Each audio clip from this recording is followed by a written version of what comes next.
काका नमस्कार. नमस्ते. काका तुमचं नाव काय? सुरेश सहादुमते.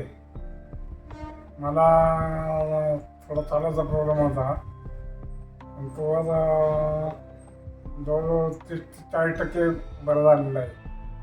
माणूस माझा जायला लागला.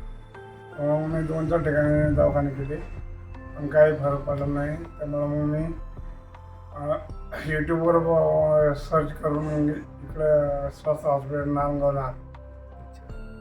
तुम्हाला इथं आल्यानंतर कशी सर्व्हिस वाटली? सर्विस वगैरे चांगली आहे, तसं काही प्रॉब्लेम नाही. हां. कारण इथले कर्मचारी वगैरे सगळा स्टाफ चांगला आहे, तसं काही व्यवस्थित आपल्याला मदत वगैरे करणारे लोक आहेत. आता साध्य झाले मला आज. आणि तुम्ही समाधानी आहे उपचारामुळे? हो. चालेल, थँक्यू. हो.